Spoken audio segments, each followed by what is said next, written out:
আমাৰ অভ্যৰ্থনা সমিতি আৰম্ভ কৰিছে। আবেলি আমাৰ যি প্ৰতিনিধি শিবিৰ মুকলি হ'ব, কাৰ্যনিৰ্বাহক সভা অনুষ্ঠিত হ'ব আৰু প্ৰতিনিধি সভা অনুষ্ঠিত হ'ব।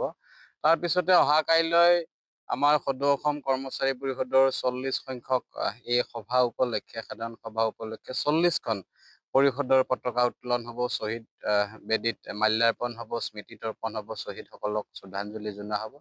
তাৰপিছতে কাইলৈ মুকলি সভাৰ আয়োজন কৰা হৈছে আৰু অসমৰ মাননীয় মুখ্যমন্ত্ৰী মহোদয়ৰ সহিতে কেইবাগৰাকীও কেন্দ্ৰীয় মন্ত্ৰী, আমাৰ স্থানীয় বৃহত্তৰ অবিভক্ত শিৱসাগৰ জিলাৰ বিভিন্ন সমষ্টিৰ সন্মানীয় বিধায়কসকলক নিমন্ত্ৰণ জনোৱা হৈছে।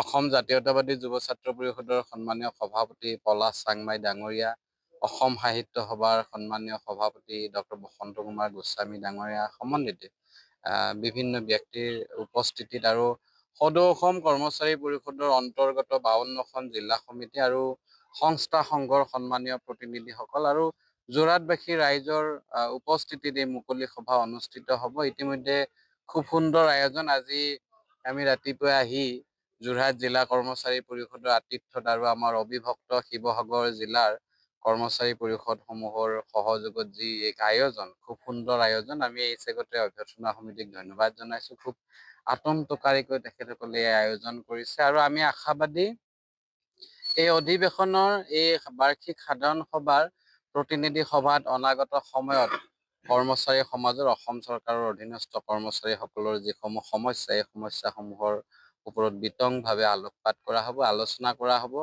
জিলা পৰ্যায়ৰ প্ৰতিনিধিসকলে ইয়াত বক্তব্য ৰাখিব, তেখেতসকলৰ পৰামৰ্শৱলী মতামত ৰাখিব। বিভিন্ন বিভাগীয় সংস্থা সংঘৰ প্ৰতিনিধি ইয়াত উপস্থিত থাকিব, তেখেতসকলৰ মতামত বা গোটেই বিষয়ৰ ওপৰত আলোচনা হ'ব। কিন্তু আজিৰ তাৰিখত এটা চৰ্চিত বিষয় হৈছে অষ্টম দৰমহা আয়োগ আৰু আমি আশাবাদী যে অসম চৰকাৰৰ বলিষ্ঠ পদক্ষেপত যি অষ্টম দৰমহা আয়োগ আৰু বছৰটো শেষ হ'বলৈ কেইটামান দিন আছে, 2025 চনৰ এই ডিচেম্বৰ মাহতে অষ্টম দৰমহা আয়োগ গঠন হওক। আমি ইতিমধ্যে দাবীও জনাইছো আৰু আমি আশাবাদী যে এই ডিচেম্বৰ মাহতে অষ্টম দৰমহা আয়োগ গঠন হ'ব আৰু অষ্টম দৰমহা আয়োগ গঠনৰ জৰিয়তে অতি শীঘ্ৰে, খুব ক্ষিপ্ৰতাৰে এই প্ৰতিবেদন আমি প্ৰস্তুত কৰি কৰ্মচাৰীৰ হিতৰ বাবে এই প্ৰতিবেদন 1 জানুৱাৰী 2026 পৰা কাৰ্যকৰী কৰাৰ বাবে দাবী জনাইছো। আৰু এই অসম যি অষ্টম দৰমহা আয়োগ, এই দৰমহা আয়োগৰ সন্দৰ্ভত সদৌ অসম কৰ্মচাৰী পৰিষদৰো কৰণীয় থাকিব বা আমিও এটা প্ৰতিবেদন যুগুত কৰি দিব লাগিব বা আমাকো শুনানিত মাতিব। গতিকে আমি কি ধৰণৰ পৰ্যায়ত কি ধৰণৰ প্ৰতিবেদন আমি যুগুত কৰিম, আমাৰ বক্তব্য, আমাৰ স্থিতি কি ধৰণৰ হ'ব, এই বিতং বিষয়ত আলোচিত হ'ব। আৰু আটাইতকৈ কৰ্মচাৰী সমাজৰ বাবে এটা জ্বলন্ত সমস্যা হৈছে NPS ব্যৱস্থা, যি ব্যৱস্থাত আজিৰ তাৰিখত কৰ্মচাৰীসকল আশ্বস্ত হ'ব পৰা নাই। আৰু আমি সেয়েহে এলানি প্ৰতিবাদী কাৰ্যসূচীও ইতিমধ্যে ৰূপায়ণ কৰিছো আৰু এই কৰ্মচাৰী পৰিষদৰ এই প্ৰতিনিধি সভাত NPS ব্যৱস্থা বাতিল হ'ব লাগে আৰু অতি সম্প্ৰতি নতুনকৈ ইন্ট্ৰডিউচ কৰা UPS ব্যৱস্থাও বাতিল হয়, পুনৰাই OPS ব্যৱস্থা প্ৰৱৰ্তন হ'ব লাগে আৰু যি ব্যৱস্থাৰ জৰিয়তে অসমৰ সৰ্বস্তৰৰ শিক্ষক কৰ্মচাৰীসকলৰ অৱসৰকালীন জীৱনৰ নিৰাপত্তা সুনিশ্চিত হ'ব। আৰু সদৌ অসম কৰ্মচাৰী পৰিষদ বিশ্বাসী যে OPS ব্যৱস্থাৱলীৰ জৰিয়তেহে NPS কৰ্মচাৰীসকলৰ অৱসৰকালীন জীৱনৰ নিৰাপত্তা সুনিশ্চিত হ'ব।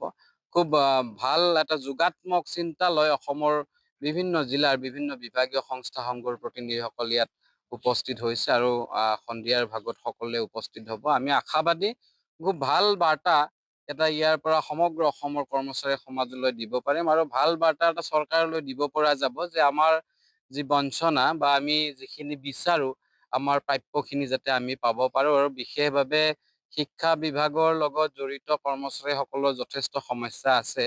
বিশেষভাৱে শিক্ষকসকলৰ আৰ্জিত ছুটি এটা সদৌ অসম কৰ্মচাৰী পৰিষদৰ বহুদিনীয়া দাবী আৰু এই দাবী সন্দৰ্ভতো বা বিভিন্ন দাবী সন্দৰ্ভত বা বিগত সময়ত অসম চৰকাৰৰ লগত সদৌ অসম কৰ্মচাৰী পৰিষদৰ যি আলোচনা অনুষ্ঠিত হৈছিল, এই আলোচনাৰ মাইনটছ ইতিমধ্যে প্ৰকাশ হৈছে। এই মাইনটছৰ ওপৰত ভিত্তি কৰি যি কাৰ্য ব্যৱস্থা ইমপ্লিমেণ্টেশ্যন, এই ইমপ্লিমেণ্টেশ্যন পাৰ্ট সন্দৰ্ভতো ইয়াত বিতং আলোচনা কৰা হ'ব। খুব আশাবাদী আমি আৰু আপোনালোকৰ সংবাদ মাধ্যম গণতন্ত্ৰৰ চতুৰ্থ স্তম্ভ, আপোনালোকৰো আমাৰ সমস্যাবিলাক সমাধান কৰাৰ ক্ষেত্ৰত নিশ্চিতভাৱে আপোনালোকৰ দায়িত্ব আছে বা ইতিমধ্যে আপোনালোকে আমাক সহযোগ কৰি আহিছে, আপোনালোকৰ গুৰু দায়িত্ব পালন কৰি আহিছে। আমাৰ সমস্যা বুলি চৰকাৰৰ ঘৰত চৰকাৰৰ ওচৰত সজোৰে খুব সুন্দৰভাৱে প্ৰতিষ্ঠা কৰাৰ ক্ষেত্ৰত আপোনালোকৰ সহযোগিতা আমি কামনা কৰিছো।